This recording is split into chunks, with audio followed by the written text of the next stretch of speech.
Yeah, that worked. So just wanted to welcome everybody and welcome to our virtual MADIA meetup. As I said, I'm Bruce Lathrop, a member of the MADIA board, and I'll be introducing our presenter. I wanted to thank Brenda Trainer, who'll be helping with the meetup. She'll be moderating the chat and live questions. Our presenter will answer questions during his presentation or after his presentation. I guess it's really up to him. Again, you know how to use chat and skipping through some things here. But before we started, I wanted to talk to say a little bit about MADIA. We are a 501c3 educational organization centered at the heart of San Gabriel Valley in California. Our mission is to ensure the region's technical and scientific and industrial workforce is connected by having these programs on entrepreneurship, business finance, operations, technology development and commercialization in settings which encourage networking and collaboration among members. Our next meeting is November 11th. It's still a TBD topic, but we'll let you know when we know what it's going to be and the date. Well, it's November 11th. If you have any suggestions or questions or comments on this program or for future programs, let us know at email@mediatech.org. After the presentation, if you want to hang around, we're going to continue to network and grab a refreshment if you like. I'll now turn to our presenter, who is John Broker. He has been distilling for the past 7 years, both with Urban Press Spirits in Irwindale, and as he said a little bit before the program, with his family distillery, Blacksmith Distillery in Missouri. He's won 13 international awards for his spirits and was featured in the acclaimed book, The World Atlas of Gin. So please take it away, John. Yeah, thanks so much for having me. You know, and obviously I'm not necessarily a tech company per se, but the Urban Press Spirits is actually there in Irwindale, in scenic, lovely downtown Irwindale. And it's been there for quite some time. And kind of a little bit of background on me, as I was telling you, I'm from that farm in the background in Missouri. We've been distilling for a long time, making a lot of alcohol for several generations. My dad is actually born and raised in a town called Frankenstein, Missouri. Kid you not, look it up. We always, you know, when we visit, we take pictures by the city limit sign and Frankenstein. So it was basically, Dad grew up kind of, you know, like Davy Crockett, Daniel Boone. He'd go and, you know, kill 2 squirrels because that's what dinner was. So family farm there in Loman, Missouri, around the state capital of Jefferson City. We've been making booze for quite a while. I live in Pasadena for the past couple of years, but I've been in LA for about 20 years. So I'm actually the distiller and run the distillery that is Urban Press Spirits. There's the sister company that's Urban Press Winery, which is a winery in Burbank. Both are owned by Giovanni D'Andrea. So he's an Italian guy, but he's born and raised in Canada, but it's French Canadian. So his third language is English. So he's been in Pasadena, or I'm sorry, he's been in Burbank for about 3 or 4 years, and then bought this distillery that, as I said, was the oldest distillery in Los Angeles County. So that's where I came in. I created the recipe and this product called Affinity Gin, which Bruce had sent the link. You can get it at all the Mission Wine and Spirits locations, at the pavilions in Burbank, and there's 5 or 6 bars around town that have it. And so that has won several awards. We've got a couple of other products that have won some awards. And so it's kind of interesting. We work in tandem. I mean, so they're both owned by the same owner. Interestingly, talking about, you know, kind of regulations and laws, we actually have a product it's called Raspberry Regal. It's a fortified dessert wine. So it's actually made by the winery, then transferred to the distillery to distill as a kind of a brandy, and then it's put back into the wine, just like you would a port or a sherry. So it literally, the paperwork has to go transfer from one to the other, back to the other. That's the government, just to make something that's got distilled product in it. Because as soon as you say distilled, that's a completely different categorization than wine, which is fermented. So we've got these products. We're a very, very, very small distillery and looking to expand. But again, as you guys all know, with kind of business startups, it's very difficult. So, we've essentially been our own salespeople, contacting all the different bars and restaurants, et cetera, to try to get these products out. So that's what we've been doing for the past couple of years. The winery in downtown Burbank also has a restaurant and all of that. And then COVID happened, shut down the restaurant part. And then what we were able to do as a distillery, and this is part of the thing that Bruce had kind of alluded to. As a distillery, we were allowed to make hand sanitizer, and well, here's some of it. We make gin out of a pre-existing base alcohol that basically comes in a 53-gallon drum at 95% alcohol. I mean, it is absolute, rocket fuel. You can then use it to make vodka, gin, any of the kind of clear liquors. And so we basically, use that as the base to the gin. We put in different botanicals, cut it with water, let the botanicals macerate. It's basically, you're making a big tea, an alcoholic tea, remove the tea bags, then you're putting that mix in the still, and then that comes out as gin, but at various alcohol percentages. And again, do you guys want me to go into more of that process? It's it's pretty interesting, and you don't necessarily hear about it every day. Yeah, Yes, that would be I'd great. say that we've done that with the brewery. We visited. They kind of went deep for a little bit on that process. So I mean, you're biotech, so this is all science. But that's the funny thing about, I think, a lot of brewers and distillers. They may not know exactly the science, the chemical, all the chemical compounds, but essentially, with gins specifically, you're talking about trying to carry a flavor through. So you have to get all the different botanicals in your initial soak. So think of, again, you're making a tea, but the black tea, the really strong part, well, you can't have it too strong, but you need it strong enough, and then all the other subtle elements, because essentially, again, you're taking those botanicals, soaking it. We do it overnight, then we put it in the still, and then that comes out at starting around 160 proof, 170 proof. So you're talking 70, 80% alcohol. And then as it goes through the chemical reaction, it starts to fall, and we cut it off around 40% alcohol. Then you've got the really strong stuff and the really weak stuff, but throughout that entire layer, you get different flavors. So as soon as it starts, you get tons of citrus. Then it comes down to more of the floral notes. Then by the end, you get some black pepper notes. Combine them together, and it's still very alcoholic. So then you cut it with distilled water to get it to whatever percentage alcohol you want. This one particular, we do 45% alcohol. But it's interesting, again, chemically. Does anybody know what the number one ingredient is for gin? What the botanical is? Juniper? Juniper. Yeah. Very good. It cannot be gin unless the primary flavor is juniper. After that, whatever you want.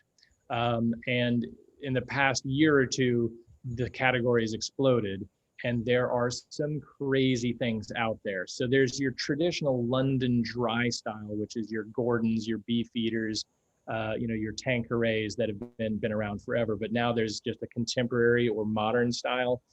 There's one from Argentina that uses their yerba mate, right, which is kind of their national herb, and it gives it a completely different flavor. There's chamomile, there's anything and everything. There's one out of Hiroshima, Japan, believe it or not, that has Japanese cherry blossoms and oyster shells that they put in the kind of maceration process to see if it, you can't taste that. I mean, trust me, I've had it, you can't taste it, but it's really interesting what you can use. So my wife is British, so have the love of tea. So when I was creating this, I tried every single coffee mug I had in the place was with a different botanical, a different herb.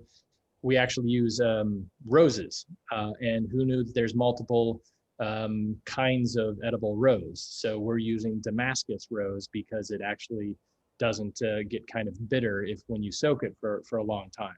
So we have these different botanicals and found that chemically, when you put citrus in, those oils from the citrus with the other botanicals, we'll just eat them up.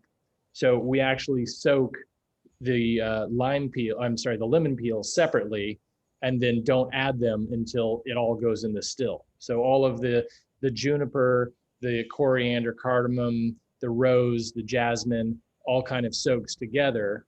And then as soon as it goes in the still, then we add the kind of alcoholic lemon juice, which is basically like a limoncello. So imagine 95% alcohol eating through fresh peeled lemon peel. It's amazing. So you pour all of that in.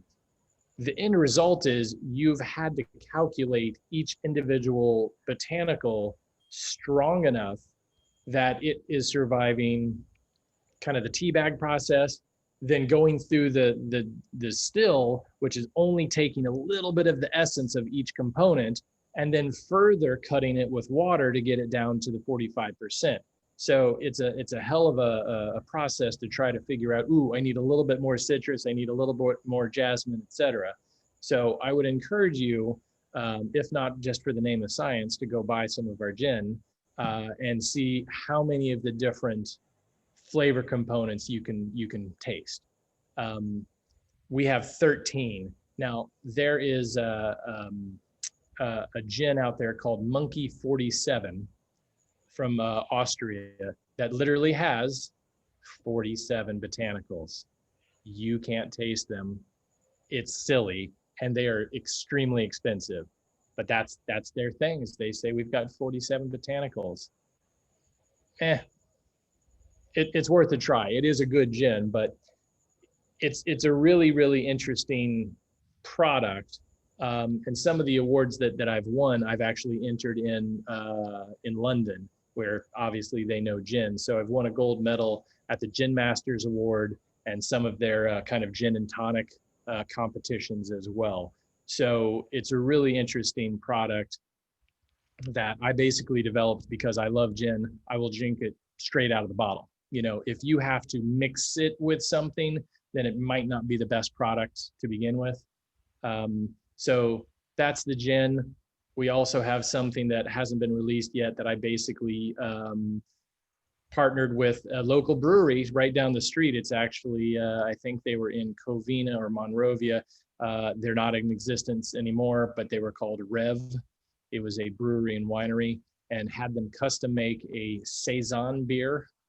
Saison is just another style like a Grolsch or a Pilsner or a lager. I distilled it. So made a beer, beefed it up to 11% alcohol, and then distilled it. And the result is a very kind of beer whiskey, a beerski or a brewski, if you will. But again, here's the government. In California, the law says it has to be aged in a barrel, an oak barrel, for 2 years before you can call it whiskey. In Missouri, you don't have that stipulation. So we have to call it, and I use these finger quotes on purpose, a neutral spirit distilled from grain and natural flavors. Can't call it whiskey, even though it's a whiskey, because you're basically, it's a grain. It's, you know, what you would take, you know, the mash and distill it, but those are the rules. And you have to get every single label, right? You have to take this artwork and send it to the federal government, and they read this. That's one thing. That's one thing. You have to put the percentage of alcohol. You have to say distilled by such and such company. Here's your city. You have to have the government label, Surgeon General's warning. You have to have the this and the that. So that all has to get approved by the federal government and then your state government. all the different rules and regulations. So that's basically our two or three biggest ones, then the raspberry one as well. The raspberry one, again, even though it has distilled components, is technically a wine, so you can actually have it in our tasting room in Burbank. So that kind of leads us back to what happened during COVID. Since we already have that base alcohol, we can use it to make the hand sanitizer. Now, the World Health Organization listed a recipe that they recommend. So if you ever go on the back of your hand sanitizer and you look at it, you're going to see that some of the Purells and whatever, it'll say 70% alcohol. And right, with COVID, they said it's got to be at least 65 or 70% before it kills the actual germs. That's kind of the pre-COVID generic Purell world, was using isopropyl alcohol. Then the WHO said, screw that, use the ethyl alcohol, right? Completely different chemical composition. Well, not completely different, but you use that at 80%. So this hand sanitizer is literally 80% alcohol. So your average your average whiskey, vodka is 40% alcohol. So this is double. So damn straight, it's going to kill the germs. Now, again, prior to COVID, if you were manufacturing this, the federal government would say you have to denature it, as in put something in it that makes it horrible tasting, that makes it unpalatable. So if you drink this, you'll get sick, so you won't drink this. Well, again, the government said we need to speed this up. So this is not denatured. So the only thing that's in this is the ethyl alcohol, some glycerin to make it a little bit more, kind of sticky and thick and viscous, and hydrogen peroxide. So technically you could drink this. Don't, but in a pinch, I'm sure it will do, or a hell of a mixer. So we started making this. And again, you talk about all the things that a small business has to overcome. This happened at the same time for everybody. So every distillery in the country went, great, we want to make it. So there was a bottle shortage. There was a cap shortage. There was a label shortage because everybody was printing these all at the same time. Holy shit, there was a glycerin shortage. So even though glycerin is such a small amount of the whole product, we had to buy a 53-gallon drum of glycerin. And think of what glycerin is, just pure gloopy, the thickest aloe vera you could. And I had to literally do one of those pumps to pump it out of this drum and mix it with the ethyl alcohol and mix it with the hydrogen, and of course the hydrogen peroxide was running out as well. So we did all of this, hell of a process. And then, kind of the nice thing, because we were giving away so much, the guys who were doing the labels, didn't charge for the labels, or gave us, gave everybody who was making it specifically for giving away, gave a discount. But we had to beg, borrow, make some deals for the bottles.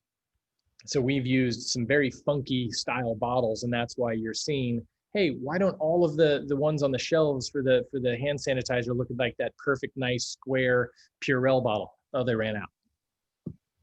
So we've been giving it away to hospitals, Burbank Fire Department, Police Department, etc. So that's been amazing. And then the actual wine bar in Burbank, July 1st, shut down. Now, California law, because of all the COVID, restricted restaurants and bars, and you had to sit outside. Well, LA County had their own restriction.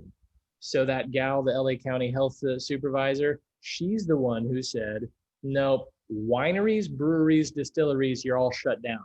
But what if we have a restaurant? Shut down, because clearly you're evil and you're spreading it worse than a sports bar where people are spitting and yelling and screaming at each other. You sophisticated people having wine out on the veranda, heaven forbid. So our wine bar has been shut down from July 1st just until last week. So we do have outdoor seating. We have a upstairs deck outside, food, all of that. So that's finally been able to be reopened. So again, you talk about having to pivot during a crisis. We changed from being able to come in and get our wine to, well, order it online, we'll do local delivery. Order online, you can come and pick up. So unfortunately, in order to kind of get that type of excitement, we had to slash prices quite a bit.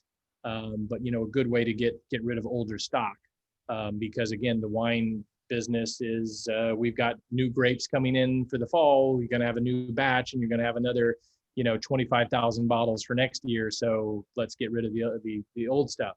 So in a way, it was kind of good, but in a way, obviously, it was bad because we have live music, all of the food that really drew in a lot, and you just don't have that.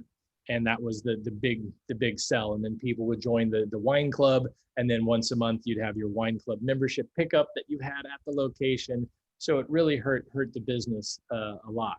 But again, we did offer the hand sanitizer that then we started kind of upping the price of the whole package, that we would include that. Coming back open, it's already been a busy last weekend, so that's been great. But it's not quite the same. But people are getting to know us better. During all of this, we've been trying to rehab and redo our website, because we want the wine website, the entertainment calendar, then we've got all of the spirits. So it's been, if anybody knows a good web designer, happy to get a shout out, an introduction. But again, that's kind of the nature of, we're trying to grow. We're in one pavilions, but now the kind of regional managers said, maybe we can open you up to 3 or 4 others, but then do you have enough products to supply it? So some of the growing pains that we're going through.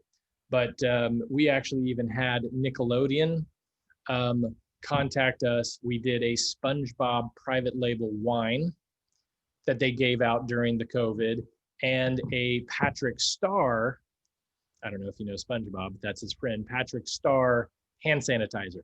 So they provided the artwork, and it's literally slapped it on right here. That's the picture of, Patrick as the hand sanitizer. So, we actually even donated a bunch of wine before COVID to a charity. William Shatner, Captain Kirk, does a horse charity every year in Burbank, right there at the Equestrian Center. And so when he did that, he tasted some of the gin and said it was the best gin he's had in his life. I wanted him to say it's out of this world. He didn't, but sweet God, that would be good marketing. So that's another one of those where, can we capitalize on him, get him investing in the distillery for a percentage, for a portion, whatever, and then he can help sell it. Who knows? So that kind of, brings us up to, just getting the product out, getting it sold.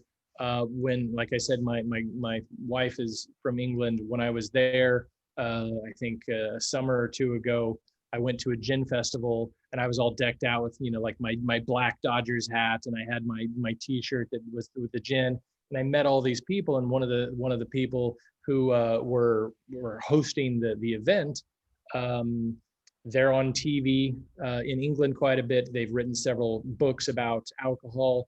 And they were writing the World Atlas of Gin. And they're like, oh gosh, well, we'd love to, they make gin in Los Angeles, we'd love to find it. So I luckily, on purpose, had brought several bottles just in case I'd ever meet anybody.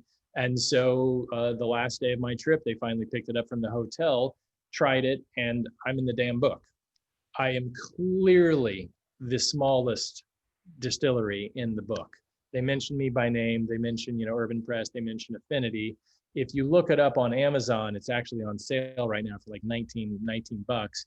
And on Amazon, when it shows previews of the product, one of the pages that it shows has kind of the West Coast map, and it even says Urban Press Spirits Affinity Gin, and it does have Fabulous Irwindale listed in this book. But it's kind of that selfless and assertive promotion that you have to do. I don't think anybody has necessarily seen it in that book and gone, oh my gosh, I have to go get it, but it's there forever.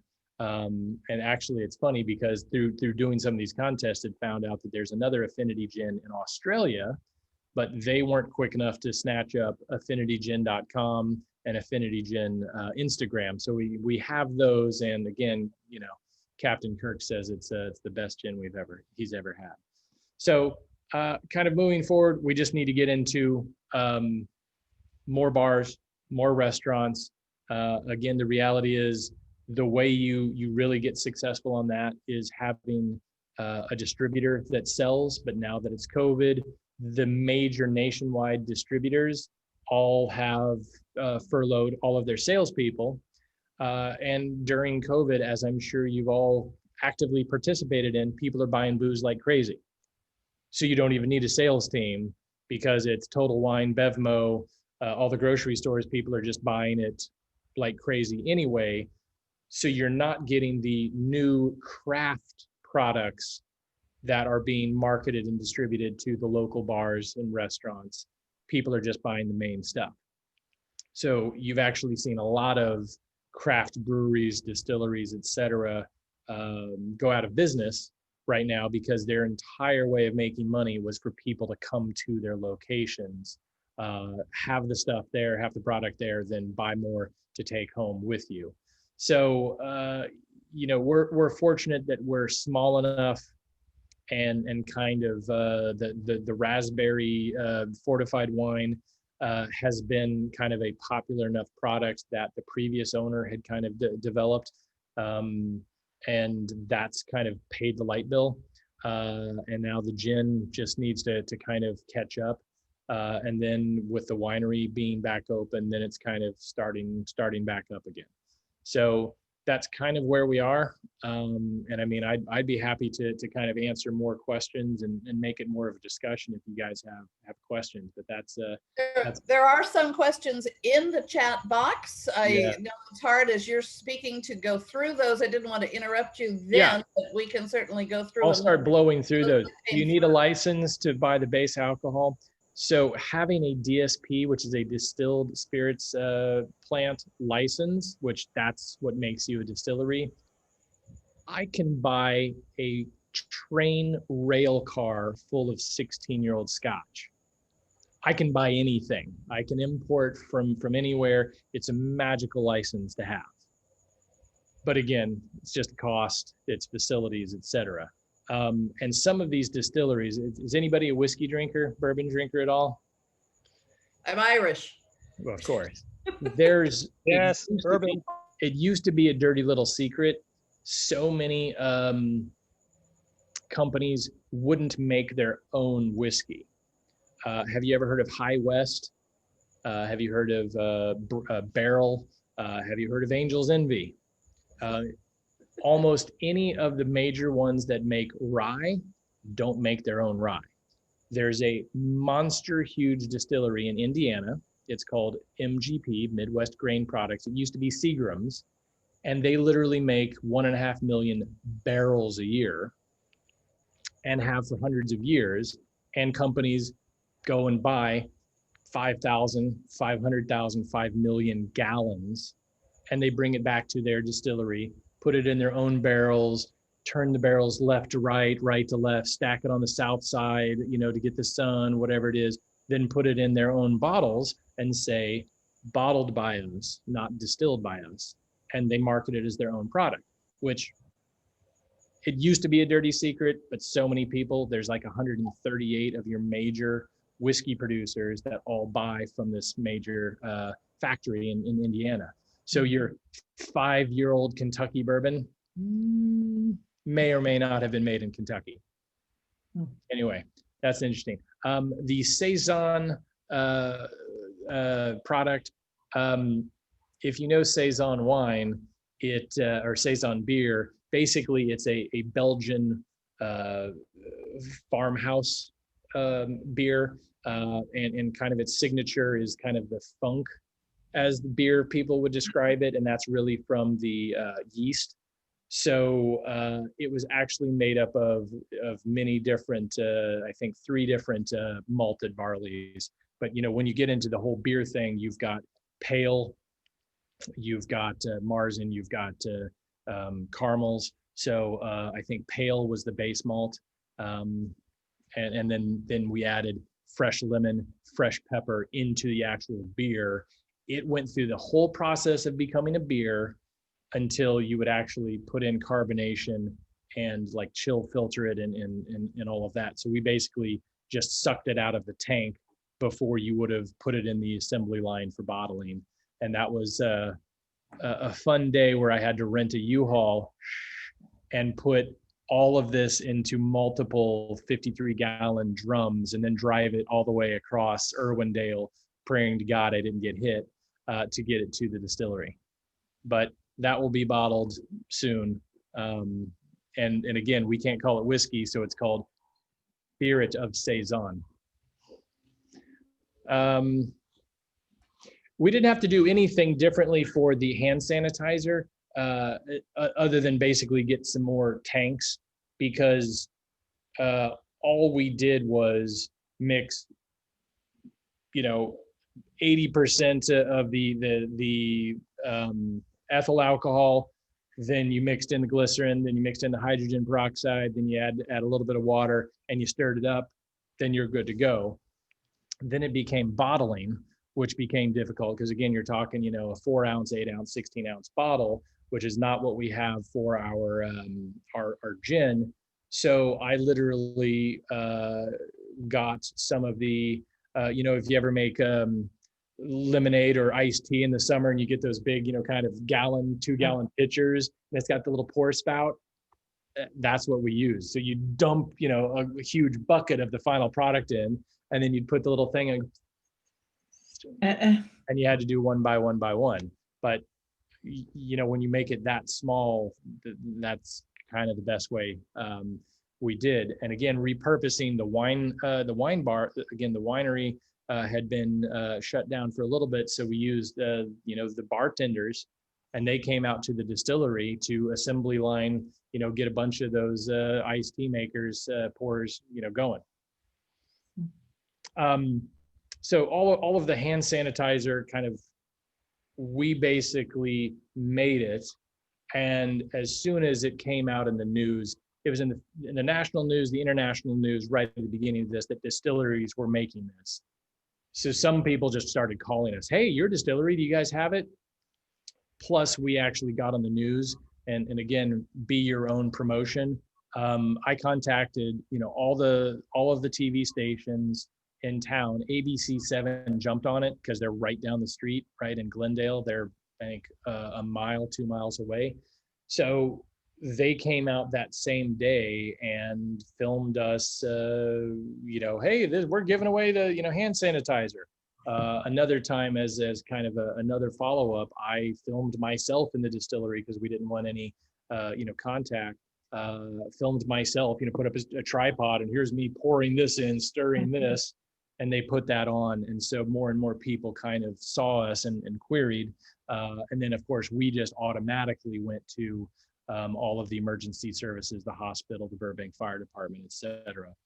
One thing we did do also kind of at the beginning of COVID is we were one of the first ones to do the big, huge Zoom wine tasting. So we had, I think, 180 people, filmed it from, multiple angles at the winery. I was at home. I did the gin tasting portion. We had some kind of, lesser known celebrity chef at his home. We passed out, the menus and the ingredient list, et cetera, beforehand so people could make it at home. So we actually ended up doing 2 or 3 of those in the first few months of COVID, which was fantastic. And I mean, we got that on ABC7. They broadcast that as well. And did people buy your product when they did that? So they had to order online, Okay. and local delivery, order online, go and pick up. The last one we did, does anybody know Craig's Restaurant in kind of Beverly Hills, West Hollywood? Like, it's on TMZ all the time, and where all the celebrities go. partnered with them. They make a vegan ice cream. I mean, it's not really ice cream since it's vegan. And we put in like a little 2-ounce taster of 2 different flavors along with our wine and our champagne.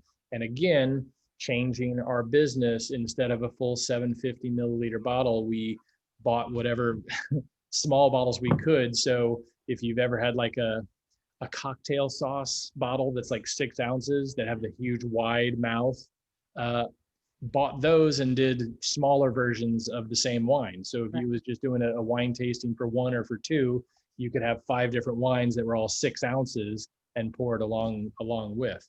So that was another, again, moneymaker, promotional, but just getting the wine out. One of the questions that came up was about the book. Is it the World Atlas of Gin by Neil Harrison and Ridley? That is correct. All right, I'll put that link. So I met both of those guys, super cool guys, and they're basically on BBC and all the British TV shows in Christmas and the different holidays. Here for a new holiday cocktail idea is Neil, and then they would go through the thing. So they're super well connected. And it is on Amazon. I just put the link in. Cool. And yeah, and I mean, they list me by name, which obviously super cool. My parents were happy. So the botanicals in the gin, and I apologize, there's actually 9. I was thinking of what my farm does. Going back to what I do at the farm, since I had all the success with the gin here, I made one for my family farm, and I actually used cucumber, sugar snap peas, mint, cilantro, and a Japanese mountain pepper called sansho, which I saw on PBS or NK World or something like that. And it's like a Szechuan peppercorn, but kind of more citrusy. And it's just the freshest, cleanest, crazy flavor that you've ever had. But again, that's the wonder of what you can do. So it is exciting when you're trying to come up with these recipes of, ooh, gosh, if I put that with this, and this, mixed it together, went through the whole process, would that flavor come out? But when people taste the gin, you know, I've done lots of these tastings where people come up, ooh, gin, nasty, I hate gin. Because the story is, when I was in high school, I snuck into my dad's liquor closet, I had some of the gin, it tasted like medicine, it was nasty, I hate it. Or I threw up on it in college. Well, that's kind of the old school London dry gin. So I make everybody smell the affinity first, because you can smell the rose, you can smell the jasmine, you can smell, I'm sorry, not the jasmine, the lavender. And people go, oh my gosh, that's the rose gin, that's the lavender gin.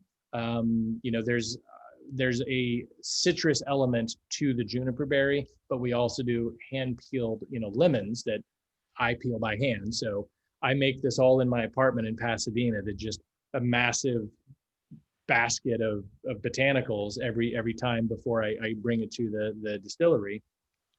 So my place smells great, the car smells great before I make it. But basically, you are taking a blender, you're blending up all the juniper berries, so the alcohol and the water kind of get in and unlock all the flavors. But it's amazing. Fennel is in it, so you get that kind of black licorice flavor. So it's interesting what people taste in it and smell in it. But yeah, it's an awesome product. But I won't tell you. I mean, the recipes aren't so secret. Like right now, you could find out every botanical that's in Tanqueray in Bombay. It's the same stuff over and over. You've got to have juniper, you've got to have coriander, cardamom, angelica root. And then there's some that are in lots, but not others, like orange peel or grapefruit peel or lemon peel.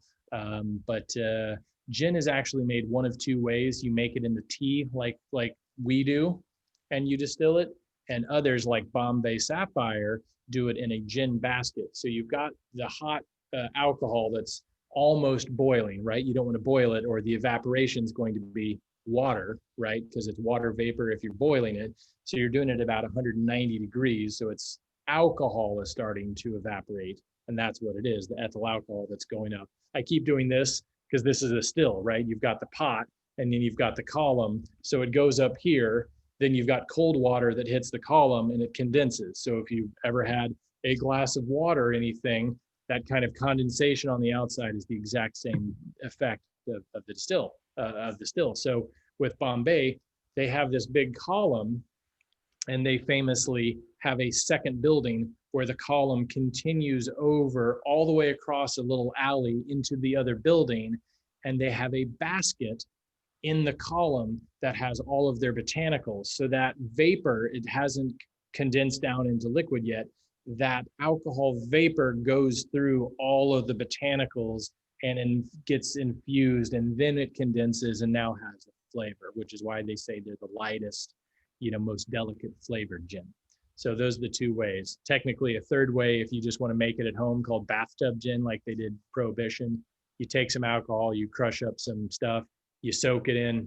It's dark and looks kind of funky because you haven't distilled it to get all of the impurities out, but it'll taste basically however you've made it, which whatever botanicals you've made it. The Urban Press name, that was Giovanni, the owner. He had created that for the winery, so marrying up the distillery with the same name. He actually had been making wine with his dad up in Canada, and that's how he got started. I don't know, I would have to ask him. The scale of the gin. So here's the funny thing about the alcohol is it's kind of, we can make enough of it to fulfill, the local market. If William Shatner got involved, then all of a sudden it's a, hey, that's great, but it's also, oh shit. We would essentially have to contract a much larger facility, because our where you bottleneck is how big the still is. We can only fit 35 gallons in ours. So in our typical run, we do it twice, and that only gets about 150 bottles. So we would have to run, all day, all night, et cetera. Or we contract a larger distillery that has a much bigger still that can do, thousands of bottles at once, and then have to scale up the recipe, which again becomes another very difficult math and science problem, because think of if you've ever had a cup of tea. You've got one cup, one tea bag, you leave it in for a minute or two, it's great. Well, you can then still take that tea bag and put it in a second time, and you still get some of the flavors, but not all of it. So you can't necessarily take the exact same ingredients and recipe and multiply it times 10 or by 20 or whatever, 100 to scale up, because it might be too strong for that amount, or you might have to only soak it for 6 hours instead of 12 or 12 hours. So it would be an interesting and somewhat difficult problem. But again, that's what people have done when they get bought out by a larger manufacturer. So that would kind of be the next step is, okay, can we make enough of it locally to fulfill the demand, which at this point, yes, we can. But then if it starts going nationally, and you talk about the distributors that sell nationally that have tens of thousands of bars and restaurants, they're going to order, it's like the Costco effect. Great, I'm in Costco. Oh crap, I don't have enough of the product to fulfill Costco. So that would be kind of the next step. A good problem to have, cross that bridge when we come there, but that would be very interesting. Kind of a follow-on to that is consistency. It sounds like your botanicals are kind of a very it's not random because you are, but you have to be consistent, because if they buy it once, they expect it to taste the same way the second time. Yeah, and in small batch craft, you can kind of get away with being a little bit different because it's literally hand batched. But that actually brings up the other point of ingredients availability. So for my family farm gin, that Japanese mountain pepper is quite difficult to get. So, you have with the gin, you actually have to file for a formula with the federal government. So you basically say, okay, I need 1% to 10% of my total product is juniper. 1 to 10% of it is, the Japanese pepper, et cetera. So you do have to kind of legally stay true to what your recipe is, both for the actual product flavor, but also for what you said, you've got approval by the federal government. But generally, you have the same type of ingredients. Again, you're never going to run out of juniper berries. You're never going to run out of lavender, coriander, cardamom, but some of the more obscure ones, you're kind of at that mercy. One of the reasons this gin is more expensive is rose buds are expensive. So pound for pound, they're outrageous. They're extraordinarily light, but it takes a lot of them to kind of get that delicate flavor. But that's kind of one of the ones, again, if you're ever bought out by a larger company, now you do have the economies of scale where they're buying in bulk. So suddenly my juniper cost gets cut in half. And so, okay, that's where more profit can come in. The aviation gin that Ryan Reynolds, aviation is a million times bigger than Ballast Point. My God, Ryan Reynolds sold it for theoretically $600 million. I think 300 million was up front, and then the rest was if it sells well. The George Clooney Casamigos tequila, I mean, they made a mediocre tequila with George Clooney's name on it, did a hell of a lot of marketing, and then sold it for $1 billion, even though there's 1,000 other tequilas in Mexico that are better that, they've been making for generations, that the poor guys are going, what the hell?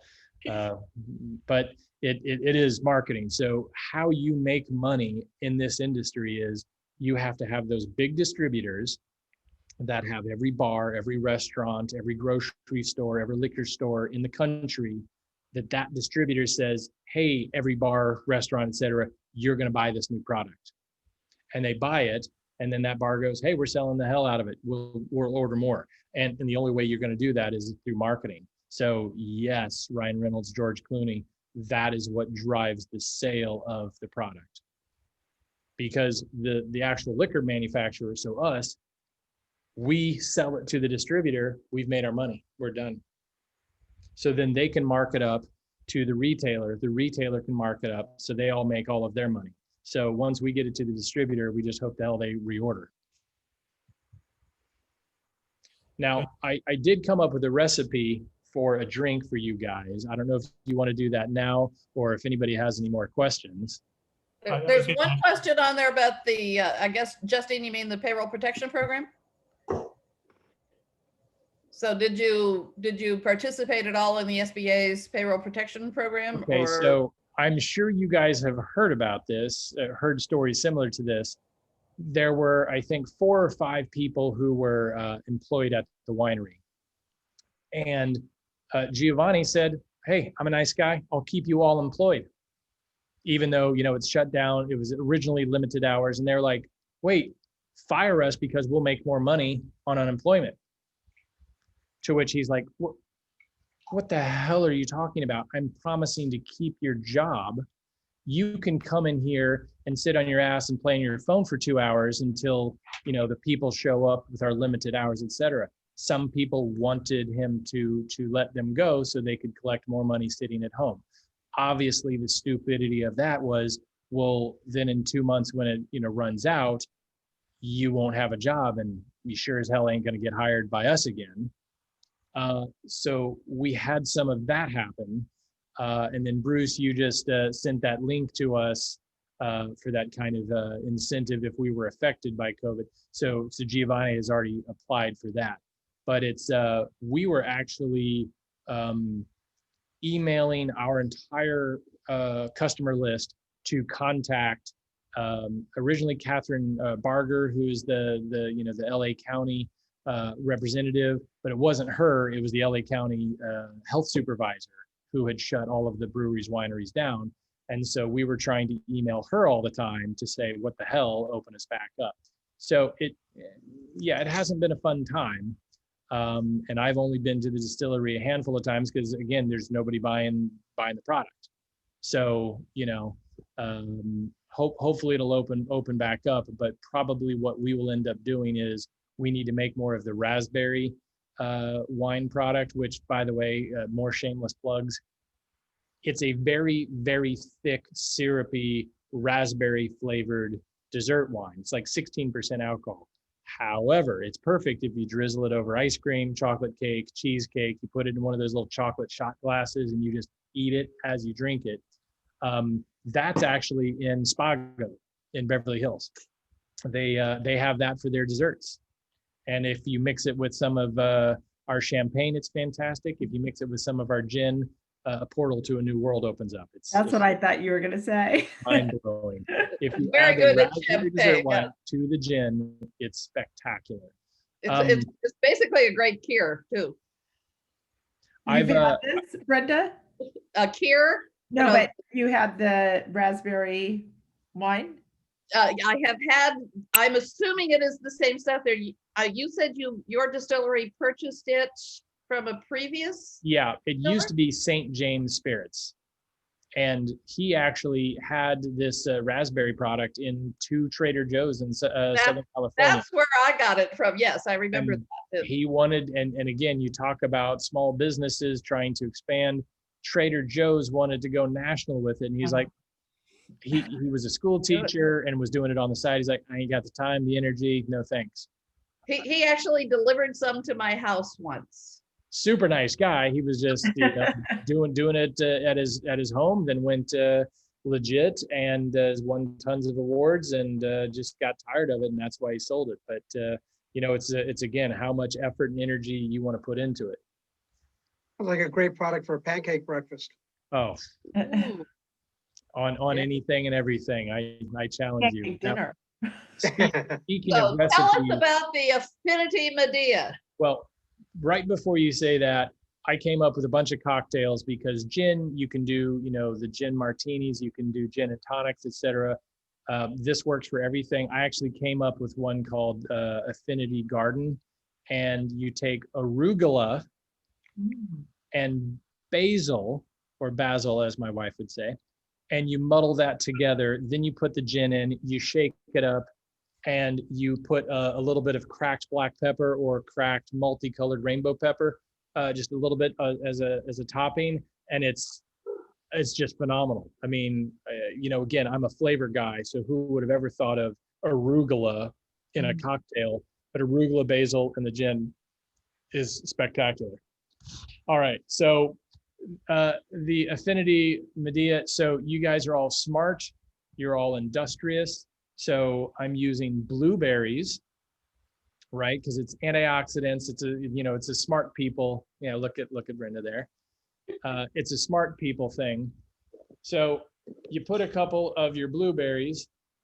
If you want to do this small, I think you can do 3 blueberries in your container. Muddle it up like crazy, right? Now, I'm also going to use some honey because, again, you're industrious people like the bees. Now, honey is very difficult to use in cocktails because you're going to shake it with ice and basically just freezes, right? So before you put ice in the shaker, do the honey, and make sure you add however much of the gin you want. Smell it first. Perfect.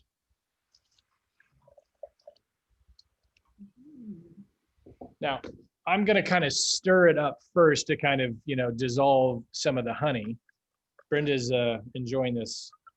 I was going to say way too much, but she's enjoying it exactly the right amount. I stopped pouring. Now put your ice cubes in.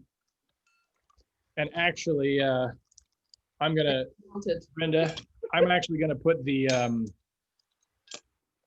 cutting down ingredient in. I was trying to think of, again, you guys are all smart people, so I got some smart water, which is always good to just kind of cut down the alcohol if you want to do that.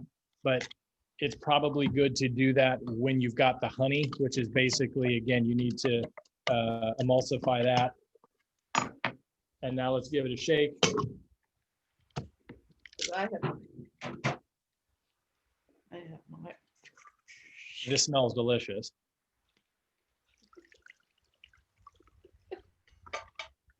And again, how much fun is it to have and I'm going to garnish it with a mint leaf. You could actually, if you want to do, some more flavor, kind of muddle up the mint in the drink. Now, Brenda, do you already have yours? Yes, I'm all set. I'm going to try to take my background off, which I don't know how to do just quickly, because then you will be able to see the drink better. And the coloring's a little bit like our logo with the blueberry. It's Ooh, a Ooh, dark you have much blue. better blueberry than me. Yes. I'm using frozen blueberries, so you can actually cheat. Mine And the were frozen fresh. actually I helps. get the gray of the logo. You get the purple. And I'll propose a toast that Bruce can copyright for us. So it's to affinity and beyond. Absolutely. Cheers. Cheers. Yeah, I think you'd hear from certain studios if you were to try to copyright that. Just how you pronounce it. It's affinity. That's right. So I thought this is actually a really good cocktail. I'll add this to the list and I'll name it for you guys as well. That's good. Is there going to be a recipe book? Well, I made one for our wine bar to kind of, if people, we've had a couple of private events there, to people to kind of see what you can make with it. And then different tasting events. I've had it so people can look for different bars that we're in. I've given it to their bartenders to kind of, get some ideas. Obviously, again, it works perfect in your, all of your typical gin cocktails, and Negroni, gin and tonic, etc.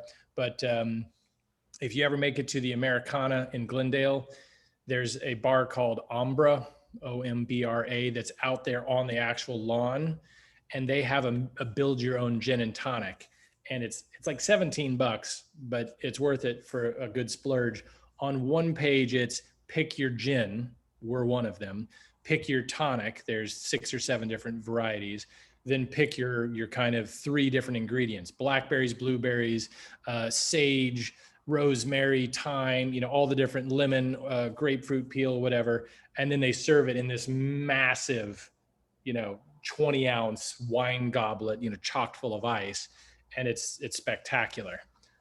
So if you just want to try the drink, there, instead of buying a bottle, by all means, but otherwise at Mission Wine and Spirits is really where to get it. It's $40, $39.99, which, just to let you know how incredibly insane this whole gin market is, at the Mission Wine and Spirits in Pasadena, the one on Washington Boulevard, I believe the last time I was there, I counted 201 different gins. It's insane. Amazing. Do they organize them alphabetically? No.